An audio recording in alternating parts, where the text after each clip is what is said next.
നിങ്ങളുടെ favourite shows ഇനി ഒരിക്കലും മിസ്സാവില്ല. ഇപ്പോൾ C5 കാണും നിങ്ങളുടെ ഫേവറേറ്റ് ഷോ തികച്ചും സൗജന്യമായി. ഈ വീട്ടിലേക്ക് വലതുകാല് വെച്ച് കയറി വന്നവളാണ് ഈ നിൽക്കുന്ന പാർവതി.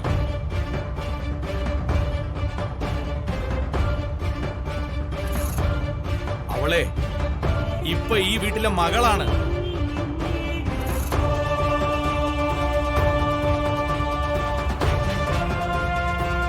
ഇവളെ സദാ ദ്രോഹിക്കുന്ന ആളാണ് ഈ ജാസ്മിൻ.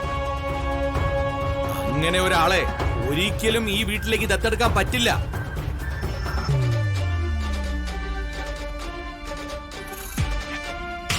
എന്താ എന്താ അമ്മയുടെ അഭിപ്രായം?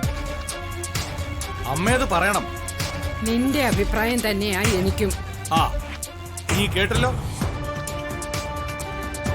വിശാലും ജാസ്മിനും തമ്മിൽ പറഞ്ഞു വെച്ച വിവാഹം മുടങ്ങിയത് കൊണ്ടല്ലേ ജാസ്മിൻ ഇവിടെ താമസിക്കേണ്ടി വന്നത്. ആ ഇപ്പോ വീണ്ടും വിശാലും ജാസ്മിനും തമ്മിലുള്ള വിവാഹം നടത്താൻ നോക്കി, അതും മുടക്കി. വിശാല് പാർവതിയുടെ ഭർത്താവായിരിക്കെ അവനെ കൊണ്ട് ജാസ്മിനെ വിവാഹം കഴിപ്പിക്കാൻ ഒരുങ്ങിയത് തന്നെ തെറ്റാണ്.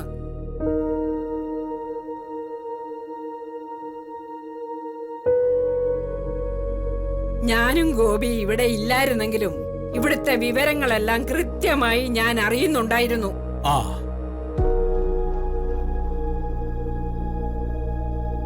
ജാസ്മിൻ, ഇനി എന്തായാലും നീയും വിശാലും തമ്മിലുള്ള വിവാഹം നടക്കാൻ പോകുന്നില്ല.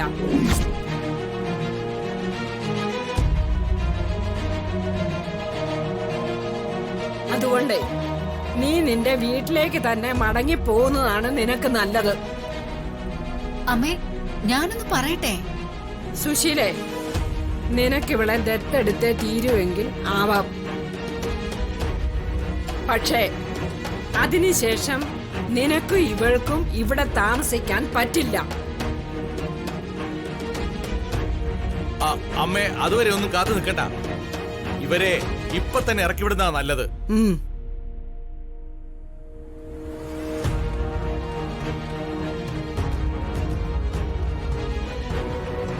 അതാ ഈ കുടുംബത്തിന്റെ സമാധാനത്തിന് ആവശ്യം.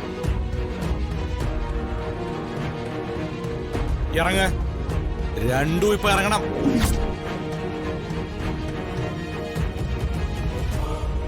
ഇറങ്ങി പോകാനല്ലേ പറഞ്ഞത്?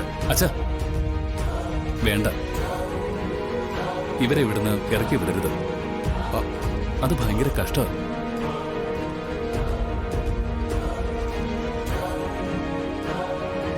അമ്മ പോയതിനു ശേഷം എന്നെ വളർത്തിയത് ആന്റി അല്ല അച്ഛാ.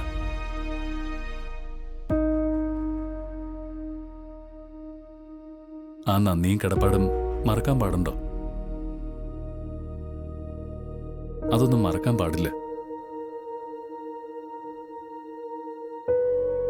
ആന്റി ഇവിടെ തന്നെ നിൽക്കണം. അച്ഛനോടും അച്ഛമ്മയോടും ഞാൻ അപേക്ഷിക്കുക, ഇവരെ പുറത്താക്കരുത്. വാ അമ്മേ.